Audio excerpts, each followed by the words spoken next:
v.I. Lenin. Left-wing childishness. Written, April 1918. Published, May 9th, 10th, 11th, 1918 in Pravda Nos. 88, 89, 90, signed, N. Lenin, published according to the text of the pamphlet, N. Lenin. The Chief Task of Our Duty, Pribol Publishers, Moscow, 1918, collated with the Pravda text and the text of the pamphlet, N. Lenin, v.I. Ulyanov, Old Articles on Almost New Subjects, Moscow, 1922.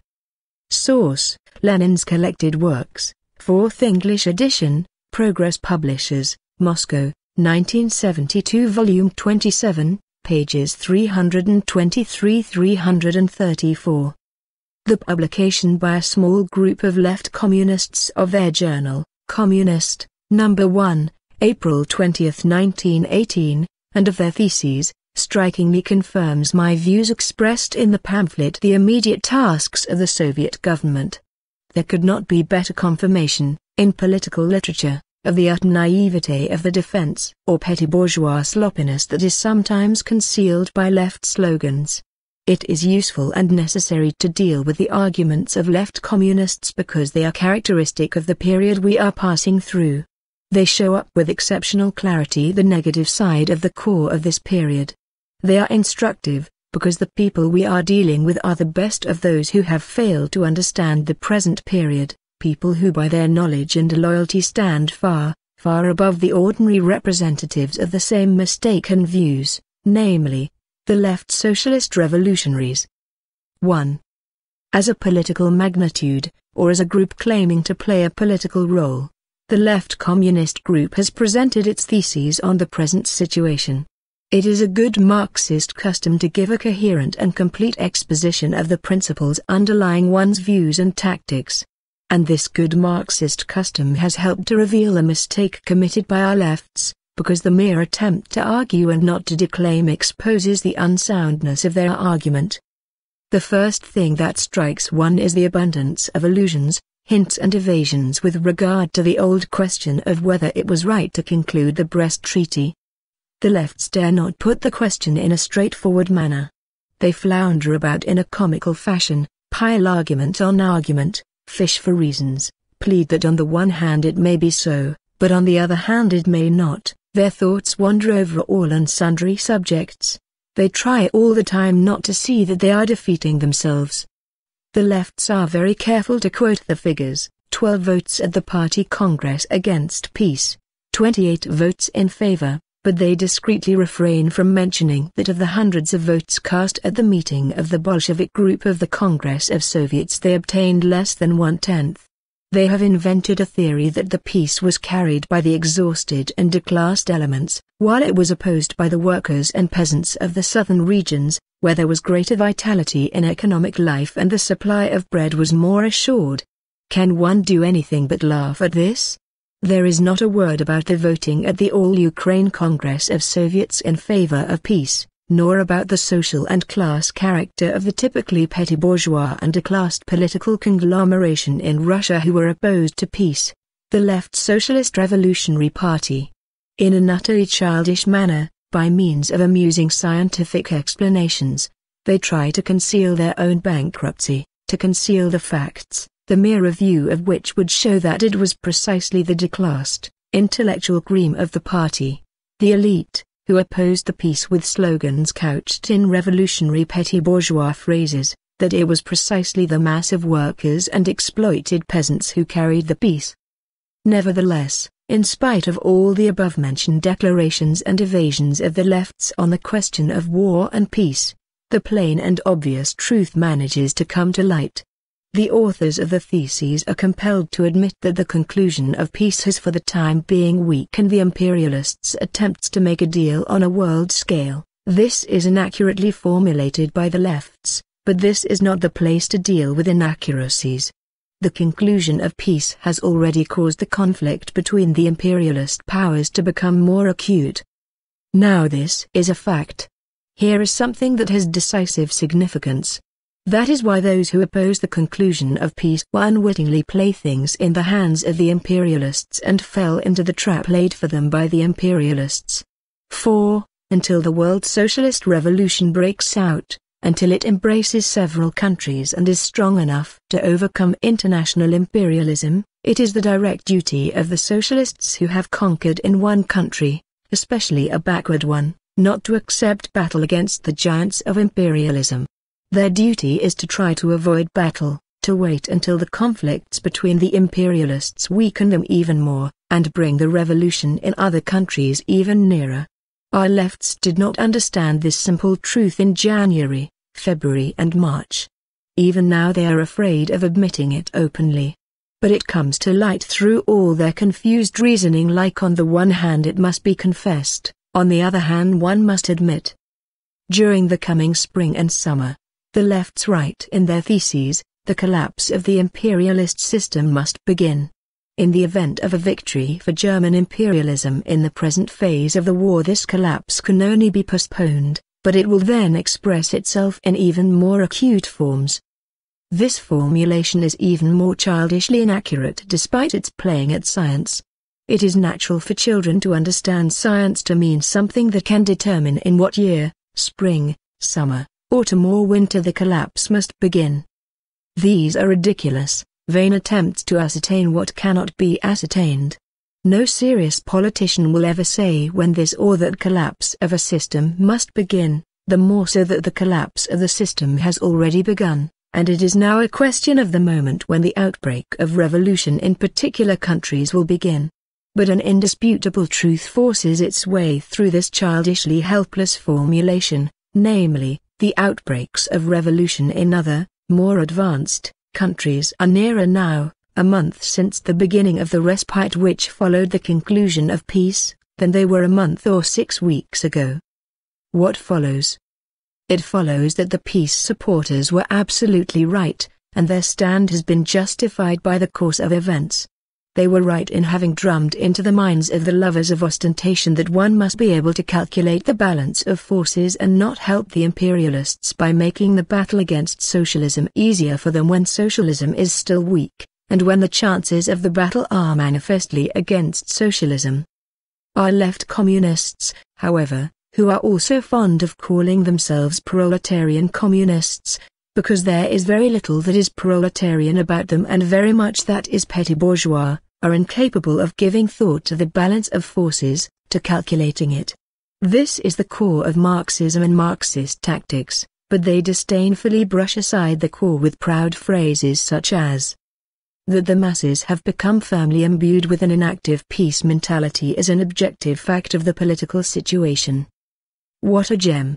After 3 years of the most agonizing and reactionary war, the people, thanks to Soviet power and its correct tactics, which never lapsed into mere phrase-making, have obtained a very, very brief, insecure and far from sufficient respite.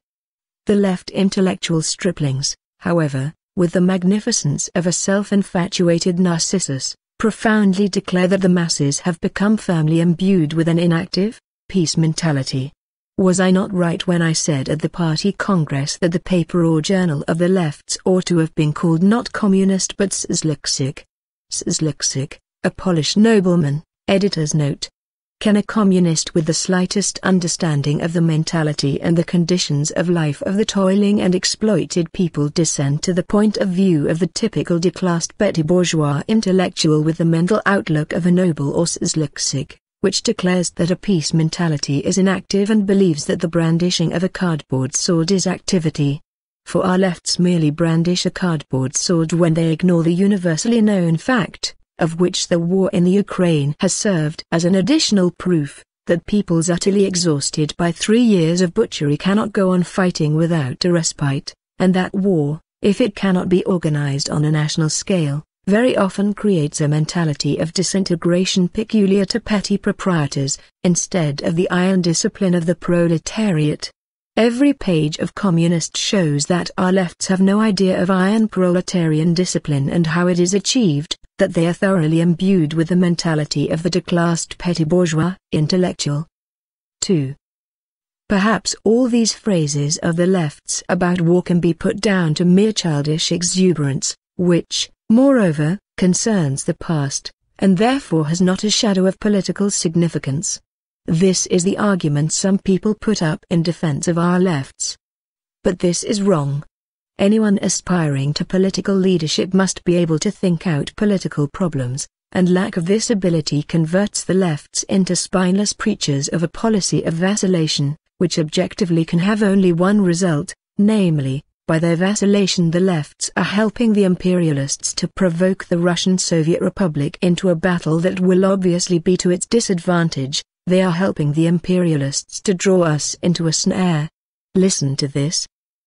The Russian workers' revolution cannot save itself by abandoning the path of world revolution, by continually avoiding battle and yielding to the pressure of international capital, by making concessions to home capital. From this point of view it is necessary to adopt a determined class international policy which will unite international revolutionary propaganda by word and deed, and to strengthen the organic connection with international socialism, and not with the international bourgeoisie. I shall deal separately with the thrusts at home policy contained in this passage. But examine this riot of phrase-making, and timidity in deeds, in the sphere of foreign policy. What tactics are binding at the present time on all who do not wish to be tools of imperialist provocation, and who do not wish to walk into the snare? Every politician must give a clear, straightforward reply to this question. Our party's reply is well known. At the present moment we must retreat and avoid battle. Our lefts dare not contradict this and shoot into the air a determined class international policy. This is deceiving the people. If you want to fight now, say so openly. If you don't wish to retreat now, say so openly. Otherwise, in your objective role, you are a tool of imperialist provocation. And your subjective mentality is that of a frenzied petty bourgeois who swaggers and blusters but senses perfectly well that the proletarian is right in retreating and in trying to retreat in an organized way. He senses that the proletarian is right in arguing that because we lack strength we must retreat, before Western and Eastern imperialism, even as far as the Urals, for in this lies the only chance of playing for time while the revolution in the West matures. The revolution which is not bound, despite the twaddle of the lefts, to begin in spring or summer, but which is coming nearer and becoming more probable every month. The lefts have no policy of their own. They dare not declare that retreat at the present moment is unnecessary. They twist and turn, play with words, substitute the question of continuously avoiding battle for the question of avoiding battle at the present moment. They blow soap bubbles such as international revolutionary propaganda by deed. What does this mean?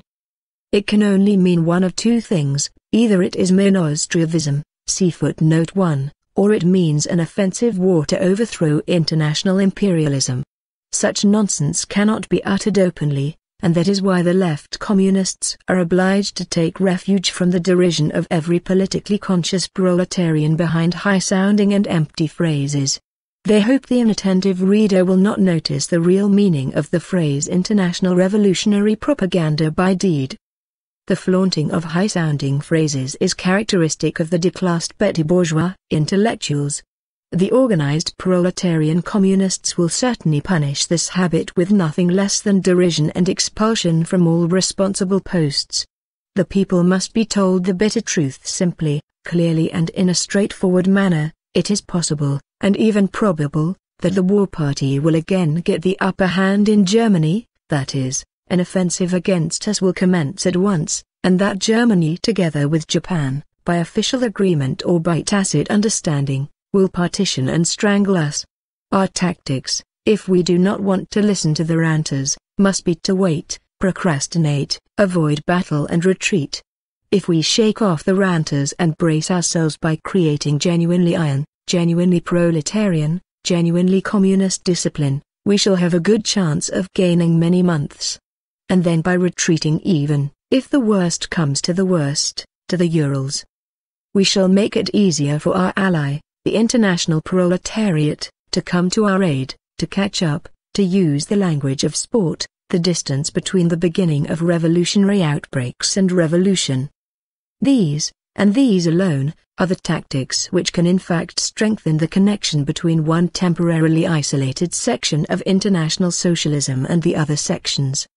But to tell the truth, all that your arguments lead to, dear left communists, is the strengthening of the organic connection between one high-sounding phrase and another. A bad sort of organic connection, this. I shall enlighten you, my amiable friends, as to why such disaster overtook you. It is because you devote more effort to learning by heart and committing to memory revolutionary slogans than to thinking them out. This leads you to write the defense of the socialist fatherland in quotation marks, which are probably meant to signify your attempts at being ironical, but which really prove that you are muddleheads. You are accustomed to regard defensism as something base and despicable. You have learned this and committed it to memory. You have learned this by heart so thoroughly that some of you have begun talking nonsense to the effect that defense of the fatherland in an imperialist epoch is impermissible. As a matter of fact, it is impermissible only in an imperialist, reactionary war, waged by the bourgeoisie. But you have not thought out why and when defensism is abominable. To recognize defense of the fatherland means recognizing the legitimacy and justice of war. Legitimacy and justice from what point of view? Only from the point of view of the socialist proletariat and its struggle for its emancipation. We do not recognize any other point of view. If war is waged by the exploiting class with the object of strengthening its rule as a class, such a war is a criminal war, and defensism in such a war is a base betrayal of socialism. If war is waged by the proletariat after it has conquered the bourgeoisie in its own country, and is waged with the object of strengthening and developing socialism, such a war is legitimate and holy. We have been defensists since October 20, 1917. I have said this more than once very definitely, and you dare not deny this. It is precisely in the interests of strengthening the connection with international socialism that we are in duty bound to defend our socialist fatherland.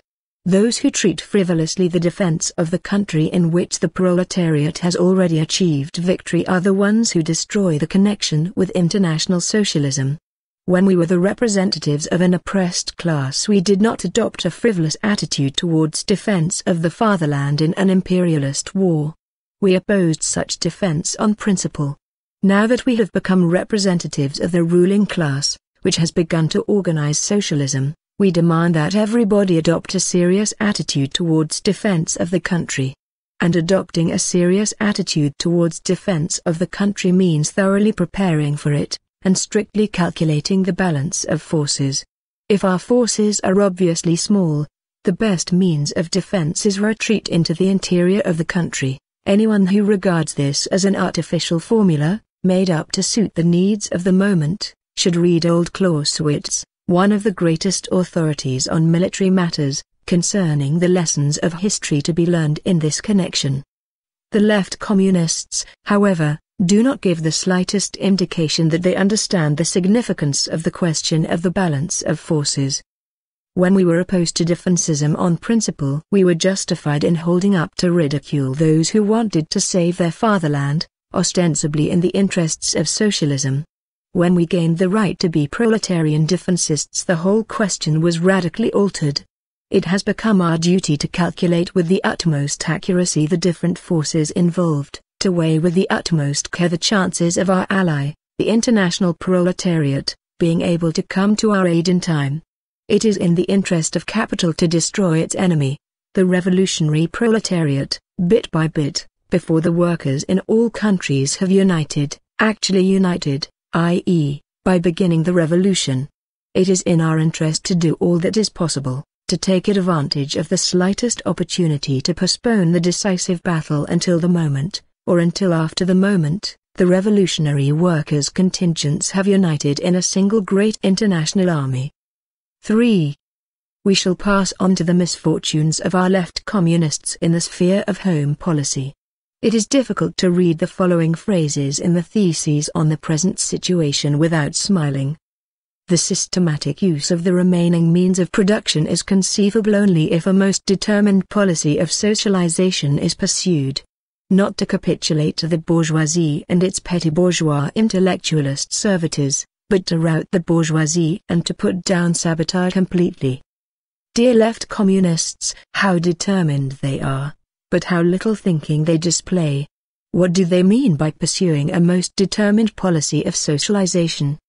One may or may not be determined on the question of nationalization or confiscation, but the whole point is that even the greatest possible determination in the world is not enough to pass from nationalization and confiscation to socialization. The misfortune of our lefts is that by their naive, childish combination of the words most determined policy of socialization they reveal their utter failure to understand the crux of the question, the crux of the present situation. The misfortune of our lefts is that they have missed the very essence of the present situation, the transition from confiscation, the carrying out of which requires above all determination in a politician, to socialization, the carrying out of which requires a different quality in the revolutionary. Yesterday, the main task of the moment was, as determinedly as possible, to nationalize, confiscate, beat down and crush the bourgeoisie, and put down sabotage. Today, only a blind man could fail to see that we have nationalized, confiscated, beaten down and put down more than we have had time to count. The difference between socialization and simple confiscation is that confiscation can be carried out by determination alone, without the ability to calculate and distribute properly, whereas socialization cannot be brought about without this ability. The historical service we have rendered is that yesterday we were determined, and we shall be tomorrow, in confiscating, in beating down the bourgeoisie, in putting down sabotage. To write about this today in Theses on the present situation is to fix one's eyes on the past and to fail to understand the transition to the future. To put down sabotage completely, what a task they have found. Our saboteurs are quite sufficiently put down. What we lack is something quite different. We lack the proper calculation of which saboteurs to set to work and where to place them. We lack the organization of our own forces that is needed for, say, one Bolshevik leader or controller to be able to supervise 100 saboteurs who are now coming into our service. When that is how matters stand, to flaunt such phrases as a most determined policy of socialization, rooting, and completely putting down is just missing the mark. It is typical of the petty bourgeois revolutionary not to notice that rooting, putting down, etc., is not enough for socialism. It is sufficient for a small proprietor enraged against a big proprietor. But no proletarian revolutionary would ever fall into such error. If the words we have quoted provoke a smile, the following discovery made by the left communists will provoke nothing short of Homeric laughter. According to them, under the Bolshevik deviation to the right, the Soviet Republic is threatened with evolution towards state capitalism. They have really frightened us this time. And with what gusto these left communists repeat this threatening revelation in their theses and articles. It has not occurred to them that state capitalism would be a step forward as compared with the present state of affairs in our Soviet Republic. If in approximately 6 months' time state capitalism became established in our republic, this would be a great success and a sure guarantee that within a year socialism will have gained a permanently firm hold and will have become invincible in our country. I can imagine with what noble indignation a left communist will recoil from these words, and what devastating criticism he will make to the workers against the Bolshevik deviation to the right. What? Transition to state capitalism in the Soviet Socialist Republic would be a step forward? Isn't this the betrayal of socialism? Here we come to the root of the economic mistake of the left communists. And that is why we must deal with this point in greater detail. Firstly, the left communists do not understand what kind of transition it is from capitalism to socialism that gives us the right and the grounds to call our country the Socialist Republic of Soviets. Secondly, they reveal their petty bourgeois mentality precisely by not recognizing the petty bourgeois element as the principal enemy of socialism in our country. Thirdly, in making a bugbear of state capitalism, they betray their failure to understand that the Soviet state differs from the bourgeois state economically. Let us examine these 3 points. No one, I think, in studying the question of the economic system of Russia, has denied its transitional character. Nor, I think, has any communist denied that the term Socialist Soviet Republic implies the determination of Soviet power to achieve the transition to socialism, and not that the new economic system is recognized as a socialist order. But what does the word transition mean? Does it not mean, as applied to an economy, that the present system contains elements, particles, fragments of both capitalism and socialism? Everyone will admit that it does. But not all who admit this take the trouble to consider what elements actually constitute the various socio-economic structures that exist in Russia at the present time. And this is the crux of the question. Let us enumerate these elements. 1. Patriarchal, i.e., to a considerable extent natural, peasant farming. 2. Small commodity production. This includes the majority of those peasants who sell their grain. 3. Private capitalism. 4. State capitalism. 5. Socialism. Russia is so vast and so varied that all these different types of socio-economic structures are intermingled. This is what constitutes the specific features of the situation. The question arises, what elements predominate? Clearly, in a small peasant country, the petty bourgeois element predominates, and it must predominate, for the great majority of those working the land are small commodity producers.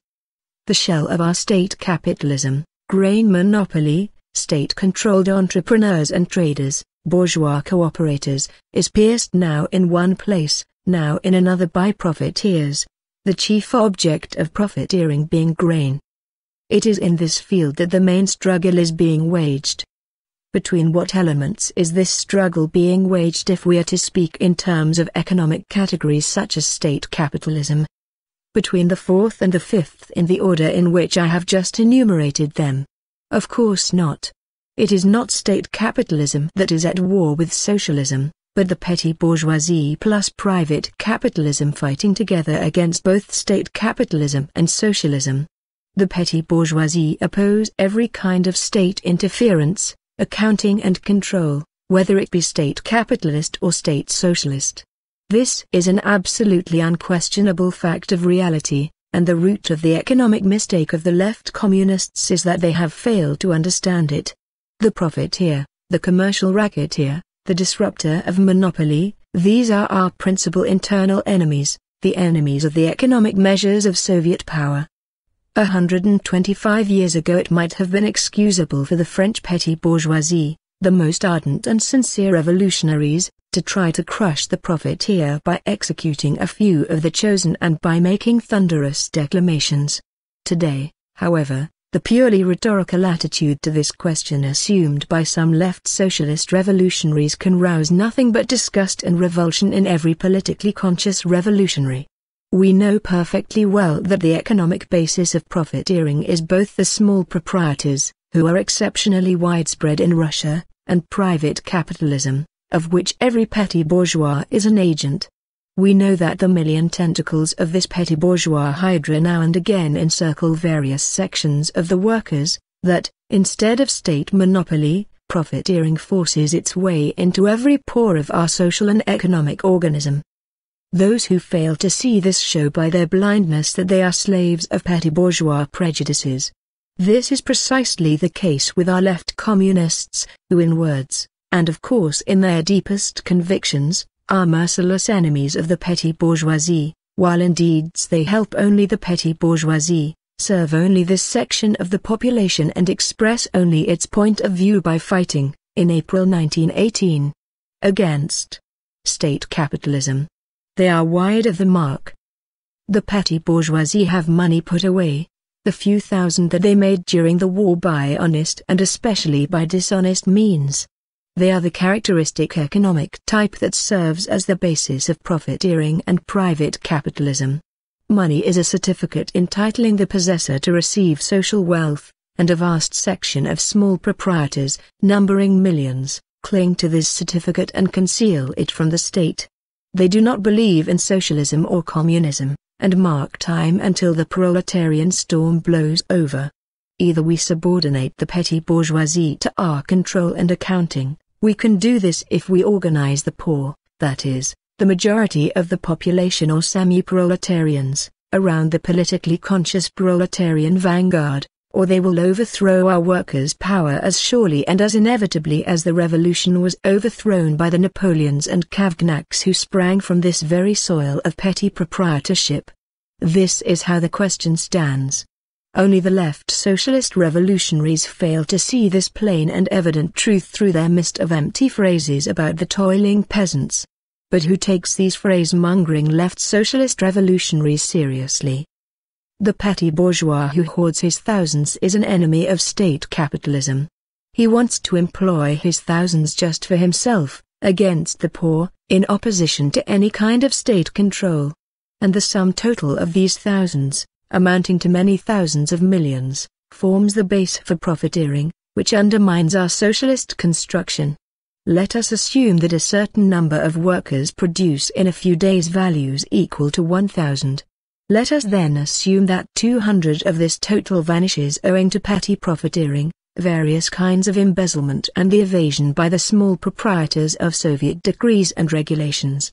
Every politically conscious worker will say that if better order and organization could be obtained at the price of 300 out of the 1,000, he would willingly give 300 instead of 200, for it will be quite easy under Soviet power to reduce this tribute later on to, say, 100 or 50, once order and organization are established and once the petty bourgeois disruption of state monopoly is completely overcome. This simple illustration in figures, which I have deliberately simplified to the utmost in order to make it absolutely clear, explains the present correlation of state capitalism and socialism. The workers hold state power and have every legal opportunity of taking the whole 1,000, without giving up a single kopeck, except for socialist purposes. This legal opportunity, which rests upon the actual transition of power to the workers, is an element of socialism. But in many ways, the small proprietary and private capitalist element undermines this legal position, drags in profiteering, hinders the execution of Soviet decrees. State capitalism would be a gigantic step forward even if we paid more than we are paying at present. I took a numerical example deliberately to bring this out more sharply, because it is worthwhile paying for tuition, because it is useful for the workers, because victory over disorder, economic ruin and laxity is the most important thing, because the continuation of the anarchy of small ownership is the greatest, the most serious danger, and it will certainly be our ruin, unless we overcome it, whereas not only will the payment of a heavier tribute to state capitalism not ruin us, it will lead us to socialism by the surest road. When the working class has learned how to defend the state system against the anarchy of small ownership, when it has learned to organize large-scale production on a national scale, along state capitalist lines, it will hold, if I may use the expression, all the trump cards, and the consolidation of socialism will be assured. In the first place, economically, state capitalism is immeasurably superior to our present economic system. In the second place, there is nothing terrible in it for Soviet power, for the Soviet state is a state in which the power of the workers and the poor is assured. The left communists fail to understand these unquestionable truths, which, of course, a left socialist revolutionary, who cannot connect any ideas on political economy in his head in general, will never understand, but which every Marxist must admit. It is not even worthwhile arguing with a left socialist revolutionary. It is enough to point to him as a repulsive example of a windbag. But the left communists must be argued with because it is Marxists who are making a mistake, and an analysis of their mistake will help the working class to find the true road. 4. To make things even clearer, let us first of all take the most concrete example of state capitalism. Everybody knows what this example is. It is Germany. Here we have the last word in modern large-scale capitalist engineering and planned organization, subordinated to junker bourgeois imperialism. Cross out the words in italics, and in place of the militarist, junker, bourgeois, imperialist state put also a state, but of a different social type, of a different class content, a Soviet state, that is, a proletarian state, and you will have the sum total of the conditions necessary for socialism. Socialism is inconceivable without large-scale capitalist engineering based on the latest discoveries of modern science. It is inconceivable without planned state organization, which keeps tens of millions of people to the strictest observance of a unified standard in production and distribution. We Marxists have always spoken of this, and it is not worthwhile wasting 2 seconds talking to people who do not understand even this, anarchists and a good half of the left socialist revolutionaries. At the same time, socialism is inconceivable unless the proletariat is the ruler of the state. This also is ABC. And history, which nobody, except Menshevik blockheads of the first order, ever expected to bring about complete socialism smoothly, gently, easily and simply, has taken such a peculiar course that it has given birth in 1918 to two unconnected halves of socialism existing side by side like two future chickens in a single shell of international imperialism.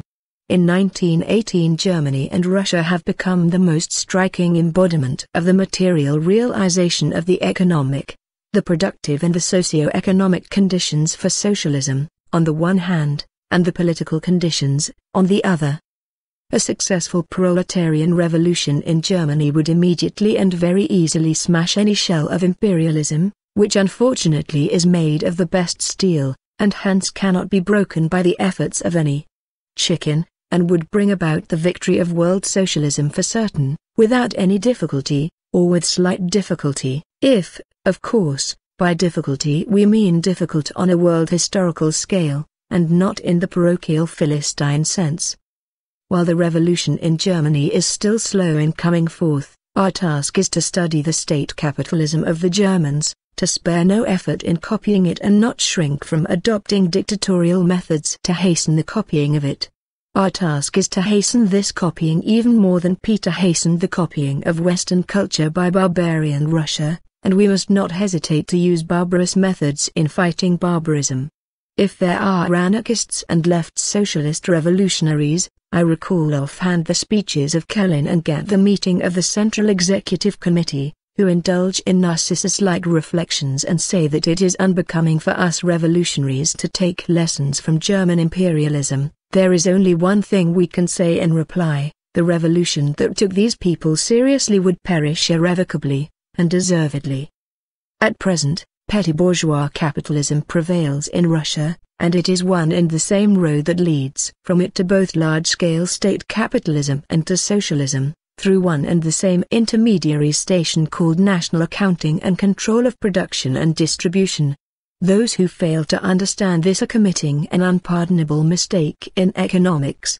Either they do not know the facts of life, do not see what actually exists and are unable to look the truth in the face, or they confine themselves to abstractly comparing capitalism with socialism and fail to study the concrete forms and stages of the transition that is taking place in our country. Let it be said in parenthesis that this is the very theoretical mistake which misled the best people in the Novaya Zhizn period camp. The worst and the mediocre of these, owing to their stupidity and spinelessness, tag along behind the bourgeoisie, of whom they stand in awe. The best of them have failed to understand that it was not without reason that the teachers of socialism spoke of a whole period of transition from capitalism to socialism and emphasized the prolonged birth pangs of the new society. And this new society is again an abstraction which can come into being only by passing through a series of varied, imperfect concrete attempts to create this or that socialist state. It is because Russia cannot advance from the economic situation now existing here without traversing the ground which is common to state capitalism and to socialism, national accounting and control, that the attempt to frighten others as well as themselves with evolution towards state capitalism, Communist No. 1, page 8, column 1, is utter theoretical nonsense. This is letting one's thoughts wander away from the true road of evolution, and failing to understand what this road is. In practice, it is equivalent to pulling us back to small proprietary capitalism. in order to convince the reader that this is not the first time I have given this high appreciation of state capitalism and that I gave it before the Bolsheviks seized power, I take the liberty of quoting the following passage from my pamphlet The Impending Catastrophe and How to Combat It, written in September 1917. Try to substitute for the junker capitalist state, for the landowner capitalist state, a revolutionary democratic state, i.e., a state which in a revolutionary way abolishes all privileges and does not fear to introduce the fullest democracy in a revolutionary way. You will find that, given a really revolutionary democratic state, state monopoly capitalism inevitably and unavoidably implies a step, and more than one step, towards socialism. For socialism is merely the next step forward from state capitalist monopoly. State monopoly capitalism is a complete material preparation for socialism, the threshold of socialism, a rung on the ladder of history between which and the rung called socialism there are no intermediate rungs, pages 27 and 28. Please note that this was written when Kerensky was in power, that we are discussing not the dictatorship of the proletariat, not the socialist state, but the revolutionary democratic state. Is it not clear that the higher we stand on this political ladder, the more completely we incorporate the socialist state and the dictatorship of the proletariat in the Soviets, the less ought we to fear state capitalism? Is it not clear that from the material, economic and productive point of view, we are not yet on the threshold of socialism? Is it not clear that we cannot pass through the door of socialism without crossing the threshold we have not yet reached? From whatever side we approach the question, only one conclusion can be drawn: the argument of the left communists about the state capitalism which is alleged to be threatening us is an utter mistake in economics and is evident proof that they are complete slaves of petty bourgeois ideology. 5. The following is also extremely instructive. When we argued with Comrade Bukharin in the Central Executive Committee, see present edition, Volume 25, pages 358, 359, he declared, among other things, that on the question of high salaries for specialists we, evidently meaning the left communists, were more to the right than Lenin, for in this case we saw no deviation from principle, bearing in mind Marx's words that under certain conditions it is more expedient for the working class to buy out the whole lot of them, see footnote 2, namely, the whole lot of capitalists, i.e., to buy from the bourgeoisie the land, factories, works and other means of production. This extremely interesting statement shows, in the first place, that Bukharin is head and shoulders above the left socialist revolutionaries and anarchists, that he is by no means hopelessly stuck in the mud of phrase-making, but on the contrary is making efforts to think out the concrete difficulties of the transition, the painful and difficult transition, from capitalism to socialism. In the second place, this statement makes Bukharin's mistake still more glaring. Let us consider Marx's idea carefully. Marx was talking about the Britain of the 70s of the last century, about the culminating point in the development of pre-monopoly capitalism. At that time Britain was a country in which militarism and bureaucracy were less pronounced than in any other, a country in which there was the greatest possibility of a peaceful victory for socialism in the sense of the workers buying out the bourgeoisie. And Marx said that under certain conditions the workers would certainly not refuse to buy out the bourgeoisie. Marx did not commit himself, or the future leaders of the socialist revolution, to matters of form, to ways and means of bringing about the revolution. He understood perfectly well that a vast number of new problems would arise, that the whole situation would change in the course of the revolution, and that the situation would change radically and often in the course of revolution. Well, and what about Soviet Russia? Is it not clear that after the seizure of power by the proletariat and after the crushing of the exploiters' armed resistance and sabotage, certain conditions prevail which correspond to those which might have existed in Britain half a century ago had a peaceful transition to socialism begun there? The subordination of the capitalists to the workers in Britain would have been assured at that time owing to the following circumstances. 1. The absolute preponderance of workers, of proletarians, in the population owing to the absence of a peasantry. In Britain in the 70s there was hope of an extremely rapid spread of socialism among agricultural laborers. 2. The excellent organization of the proletariat in trade unions. Britain was at that time the leading country in the world in this respect. 3. The comparatively high level of culture of the proletariat, which had been trained by centuries of development of political liberty. 4. The old habit of the well-organized British capitalists of settling political and economic questions by compromise. At that time the British capitalists were better organized than the capitalists of any country in the world. This superiority has now passed to Germany. These were the circumstances which at the time gave rise to the idea that the peaceful subjugation of the British capitalists by the workers was possible. In our country, at the present time, this subjugation is assured by certain premises of fundamental significance: the victory in October and the suppression, from October to February, of the capitalists' armed resistance and sabotage. But instead of the absolute preponderance of workers, of proletarians, in the population, and instead of a high degree of organization among them, the important factor of victory in Russia was the support the proletarians received from the poor peasants and those who had experienced sudden ruin. Finally, we have neither a high degree of culture nor the habit of compromise. If these concrete conditions are carefully considered, it will become clear that we can and ought to employ two methods simultaneously. On the one hand we must ruthlessly suppress, see footnote 3, the uncultured capitalists who refuse to have anything to do with state capitalism or to consider any form of compromise, and who continue by means of profiteering, by bribing the poor peasants, etc., to hinder the realization of the measures taken by the Soviets. On the other hand, we must use the method of compromise, or of buying off the cultured capitalists who agree to state capitalism, who are capable of putting it into practice and who are useful to the proletariat as intelligent and experienced organizers of the largest types of enterprises, which actually supply products to tens of millions of people. Bukharin is an extremely well-read Marxist economist. He therefore remembered that Marx was profoundly right when he taught the workers the importance of preserving the organization of large-scale production, precisely for the purpose of facilitating the transition to socialism. Marx taught that, as an exception, and Britain was then an exception, the idea was conceivable of paying the capitalists well, of buying them off, if the circumstances were such as to compel the capitalists to submit peacefully and to come over to socialism in a cultured and organized fashion, provided they were paid.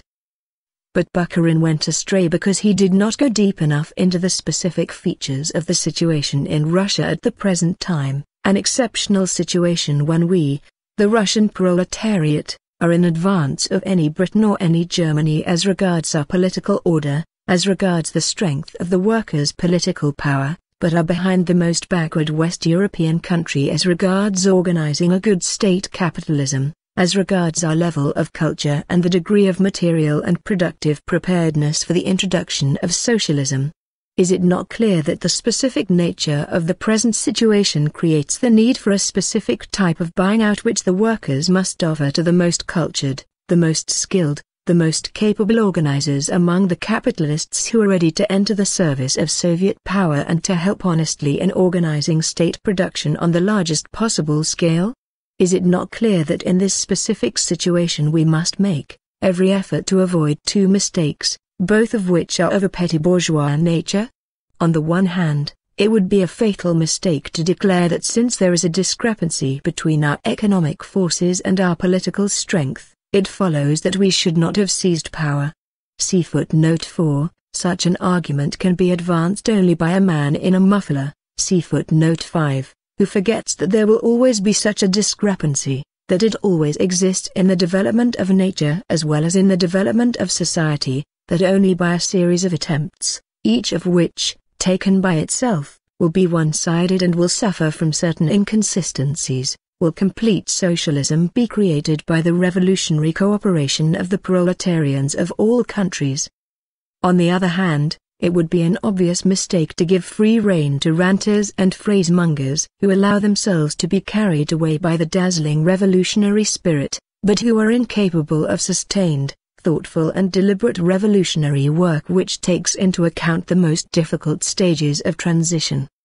Fortunately, the history of the development of the revolutionary parties and of the struggle that Bolshevism waged against them has left us a heritage of sharply defined types, of which the left socialist revolutionaries and anarchists are striking examples of bad revolutionaries. They are now shouting hysterically, choking and shouting themselves hoarse, against the compromise of the right Bolsheviks. But they are incapable of thinking what is bad in compromise, and why compromise has been justly condemned by history and the course of the revolution. Compromise in Kerensky's time meant the surrender of power to the imperialist bourgeoisie, and the question of power is the fundamental question of every revolution. Compromise by a section of the Bolsheviks in October-November 1917 either meant that they feared the proletariat seizing power or wished to share power equally, not only with unreliable fellow travelers like the left socialist revolutionaries, but also with the enemies, with the Chinovists and the Mensheviks. The latter would inevitably have hindered us in fundamental matters, such as the dissolution of the Constituent Assembly, the ruthless suppression of the Bogovskys, the universal setting up of the Soviet institutions, and in every act of confiscation. Now power has been seized, retained and consolidated in the hands of a single party, the party of the proletariat, even without the unreliable fellow travelers. To speak of compromise at the present time when there is no question, and can be none, of sharing power, of renouncing the dictatorship of the proletariat over the bourgeoisie, is merely to repeat, parrot fashion, words which have been learned by heart but not understood. To describe as compromise the fact that, having arrived at a situation when we can and must rule the country, we try to win over to our side, not grudging the cost, the most skilled people capitalism has trained and to take them into our service against small proprietary disintegration, reveals a total incapacity to think out the economic tasks of socialist construction. Therefore, while it is to Comrade Bukharin's credit that on the Central Executive Committee he felt ashamed of the service he had been rendered by Lenin and, nevertheless, as far as the left communist trend is concerned, the reference to their political comrades in arms still remains a serious warning. Take, for example, Znamya Truda, the organ of the left Socialist Revolutionaries, of April 25, 1918, which proudly declares, "The present position of our party coincides with that of another trend in Bolshevism, Bukharin, Pokrovsky and others." Or take the Menshevik of period of the same date, which contains among other articles the following thesis by the notorious Menshevik Khrushchev. The policy of Soviet power, from the very outset devoid of a genuinely proletarian character, has lately pursued more and more openly a course of compromise with the bourgeoisie and has assumed an obviously anti-working class character. On the pretext of nationalizing industry, they are pursuing a policy of establishing industrial trusts, and on the pretext of restoring the productive forces of the country, they are attempting to abolish the 8-hour day, to introduce piecework and the tailor system, blacklists and victimization. This policy threatens to deprive the proletariat of its most important economic gains and to make it a victim of unrestricted exploitation by the bourgeoisie. Isn't it marvelous? Kerensky's friends, who, together with him, conducted an imperialist war for the sake of the secret treaties, which promised annexations to the Russian capitalists, the colleagues of Tzretli, who, on June 11, threatened to disarm the workers, see footnote 6, the Lebedins, who screened the rule of the bourgeoisie with high-sounding phrases. These are the very people who accuse Soviet power of compromising with the bourgeoisie, of establishing trusts, that is, of establishing state capitalism, of introducing the tailor system. Indeed, the Bolsheviks ought to present Khrushchev with a medal, and his thesis ought to be exhibited in every workers' club and union as an example of the provocative speeches of the bourgeoisie. The workers know these Lebedins, Tzretlis and Khrushchevs very well now. They know them from experience, and it would be extremely useful indeed for the workers to think over the reason why such lackeys of the bourgeoisie should incite the workers to resist the tailor system and the establishment of trusts. Class-conscious workers will carefully compare the thesis of Ulyanov, a friend of the Libertans and the Tzretlas, with the following thesis of the left communists. The introduction of labor discipline in connection with the restoration of capitalist management of industry cannot considerably increase the productivity of labor, but it will diminish the class initiative, activity and organization of the proletariat. It threatens to enslave the working class. It will rouse discontent among the backward elements as well as among the vanguard of the proletariat. In order to implement this system in the face of the hatred prevailing among the proletariat against the capitalist saboteurs, the Communist Party would have to rely on the petty bourgeoisie, as against the workers, and in this way would ruin itself as the party of the proletariat. Communist Number 1, page 8, column 2. This is most striking proof that the lefts have fallen into the trap, have allowed themselves to be provoked by the Ulyanovs and the other Judases of capitalism. It serves as a good lesson for the workers, who knows that it is precisely the vanguard of the proletariat which stands for the introduction of labor discipline, and that it is precisely the petty bourgeoisie which is doing its utmost to disrupt this discipline. Speeches such as the thesis of the lefts quoted above are a terrible disgrace and imply the complete renunciation of communism in practice and complete desertion to the camp of the petty bourgeoisie. In connection with the restoration of capitalist management, these are the words with which the left communists hope to defend themselves. A perfectly useless defense, because, in the first place, when putting management in the hands of capitalists, Soviet power appoints workers' commissars or workers' committees who watch the manager's every step, who learn from his management experience and who not only have the right to appeal against his orders, but can secure his removal through the organs of Soviet power. In the second place, management is entrusted to capitalists only for executive functions while at work, the conditions of which are determined by the Soviet power, by which they may be abolished or revised. In the third place, management is entrusted by the Soviet power to capitalists not as capitalists, but as technicians or organizers for higher salaries. And the workers know very well that 99% of the organizers and first-class technicians of really large-scale and giant enterprises, trusts or other establishments belong to the capitalist class. But it is precisely these people whom we, the Proletarian Party, must appoint to manage the labor process and the organization of production, for there are no other people who have practical experience in this matter.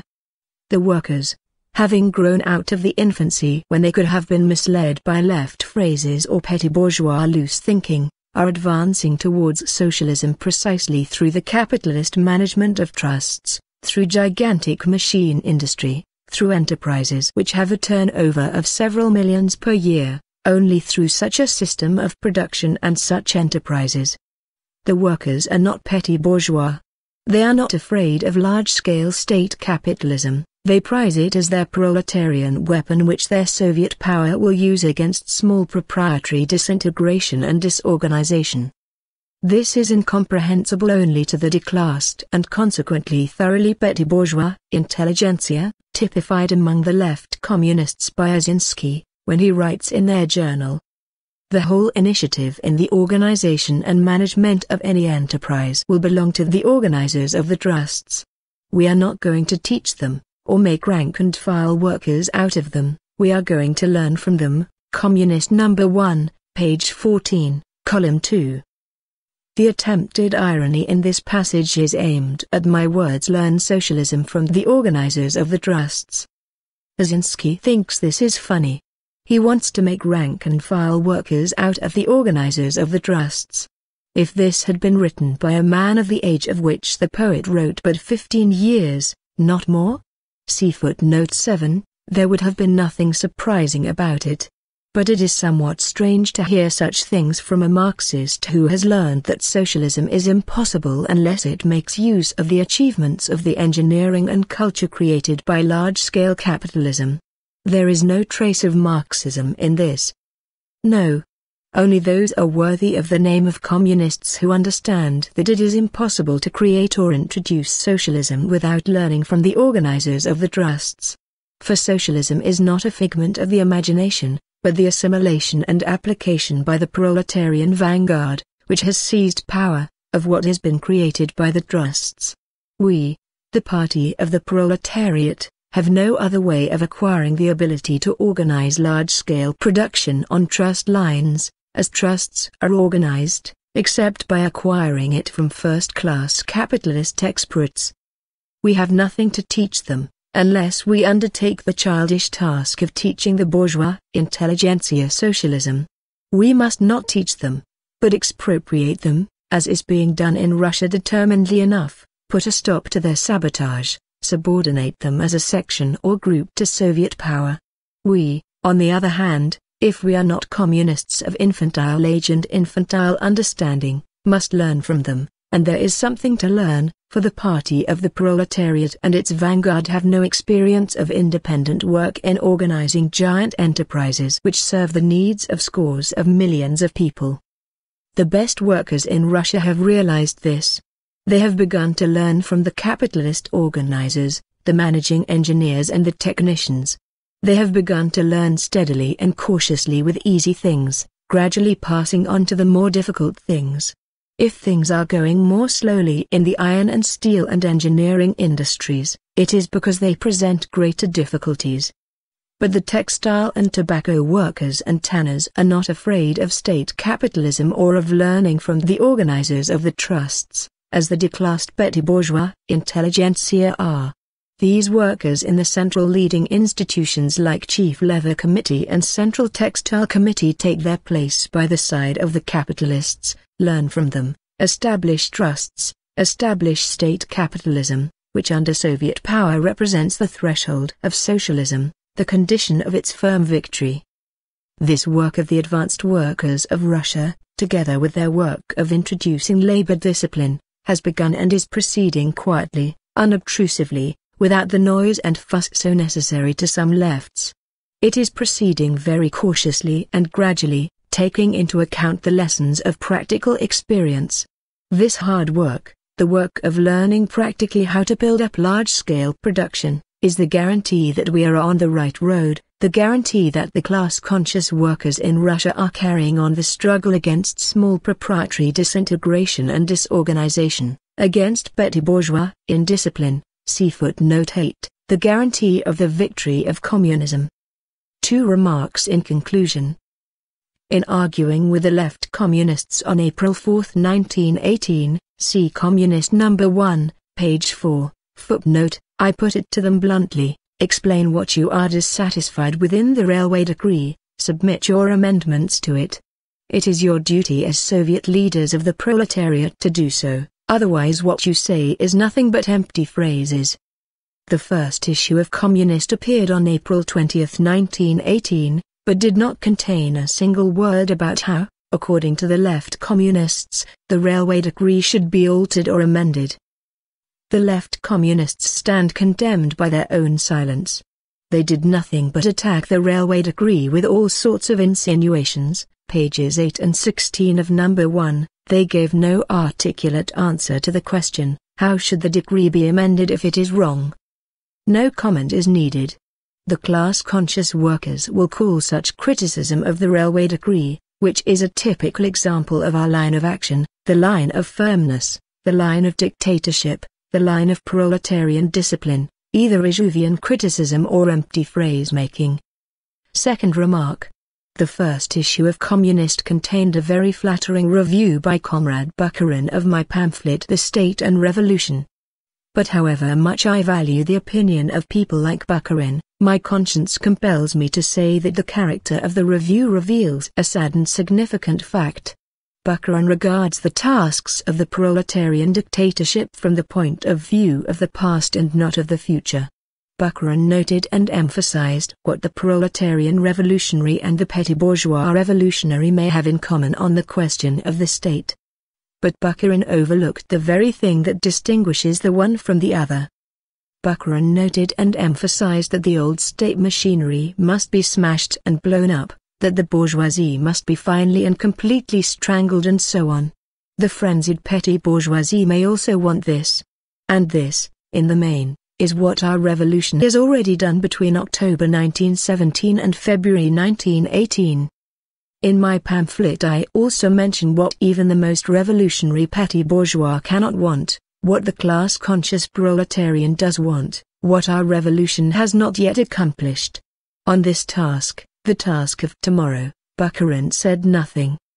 And I have all the more reason not to be silent on this point, because, in the first place, a communist is expected to devote greater attention to the tasks of tomorrow, and not of yesterday, and, in the second place, my pamphlet was written before the Bolsheviks seized power, when it was impossible to treat the Bolsheviks to vulgar petty bourgeois arguments such as, yes, of course, after seizing power, you begin to talk about discipline. Socialism will develop into communism since people will become accustomed to observing the elementary conditions of social life without violence and without subordination. The State and Revolution, pages 77 to 78, thus, elementary conditions were discussed before the seizure of power. Only then will democracy begin to wither away when people gradually become accustomed to observing the elementary rules of social intercourse that have been known for centuries and repeated for thousands of years in all copybook maxims. They will become accustomed to observing them without force, without coercion, without the special apparatus for coercion called the state and revolution, page 462. Thus mention was made of copybook maxims before the seizure of power. The higher phase of the development of communism, from each according to his ability, to each according to his needs, presupposes not the present productivity of labor and not the present ordinary run of people, who, like the seminary students in Pomyalovsky's stories, are capable of damaging the stocks of public wealth just for fun, and of demanding the impossible, the state and revolution. Pages 469–470. Until the higher phase of communism arrives, the socialists demand the strictest control by society and by the state over the measure of labor and the measure of consumption, IBID. Accounting and control, that is mainly what is needed for the smooth working, for the proper functioning of the first phase of communist society, the state and revolution, page 473. And this control must be established not only over the insignificant capitalist minority, over the gentry who wish to preserve their capitalist habits, but also over the workers who have been thoroughly corrupted by capitalism, the state and revolution, page 474, and over the parasites, the sons of the wealthy, the swindlers and other guardians of capitalist traditions, IBID. It is significant that Bukharin did not emphasize this. Lenin. May 5, 1918. End notes. 1. Nozdryov, a character in Gogol's Dead Souls personifying the bullying type of landowner. 2. Lenin is quoting statements by Karl Marx set forth by Engels in The Peasant Question in France and Germany. See Marx and Engels, Selected Works, Volume 2, Moscow, page 438. 3. In this case also we must look truth in the face. We still have too little of that truthlessness which is indispensable for the success of socialism, and we have too little not because we lack determination. We have sufficient determination. What we do lack is the ability to catch quickly enough a sufficient number of profiteers, racketeers and capitalists, the people who infringe the measures passed by the Soviets. The ability to do this can only be acquired by establishing accounting and control. Another thing is that the courts are not sufficiently firm. Instead of sentencing people who take bribes to be shot, they sentence them to 6 months' imprisonment. These two defects have the same social root, the influence of the petty bourgeois element, its flabbiness. 4. Lenin has in mind one of the basic arguments used by the Mensheviks against the October Socialist Revolution and the dictatorship of the proletariat. The Mensheviks maintained that the seizure of power was premature, that Russia had not yet achieved a high enough development of the productive forces for socialism to be feasible. After the October Revolution they continued to oppose Soviet power and revolutionary socialist reforms. These Menshevik views were summed up in a book by N. Sukhanov, Notes on the Revolution, which Lenin criticized in his article Our Revolution, apropos the notes of N. Sukhanov. Refuting the Menshevik idea that the socialist revolution in Russia was premature because of economic and cultural backwardness, Lenin wrote that the working class of Russia must begin with the winning of state power by revolutionary means and then, with the aid of the workers' and peasants' government and the Soviet system, proceed to overtake the other nations. Selected Works, Volume 3, page 822. 5. The Man in a Muffler, a character from the story of that title by Anton Chekhov, typifies the narrow-minded Philistine afraid of all innovation and initiative. 6. In June 1917 the Bolshevik Central Committee was planning a peaceful demonstration by the workers and soldiers of Petrograd. At a joint meeting of the Executive Committee of the Petrograd Soviet of Workers and Soldiers deputies and members of the Presidium of the First All-Russia Congress of Soviets held to discuss the matter on June 11, 24, 1917, the Menshevik Zritli made a viciously slanderous statement against the Bolsheviks, accusing them of plotting against the government and aiding the counter-revolution, and threatened to take resolute steps to disarm the workers who supported the Bolsheviks. 7. Lenin is quoting V. L. Pushkin's epigram about a mediocre poet who sent his verses to Phoebus, god of the sun and patron of the arts. The epigram ends with the following lines. And while he read, the yawning Phoebus asked, "What age this rhymester had attained? How long such rambling odes composed?" "He is 15, Erato made reply. "But 15 years? No more, my lord. Then shall the birch be his reward." 8. It is extremely characteristic that the authors of the Theses do not say a single word about the significance of the dictatorship of the proletariat in the economic sphere. They talk only of the organization and so on. But that is accepted also by the petty bourgeoisie, who shun dictatorship by the workers in economic relations. A proletarian revolutionary could never at such a moment forget this core of the proletarian revolution, which is directed against the economic foundations of capitalism. And of Left-Wing Childishness by V. I. Lenin.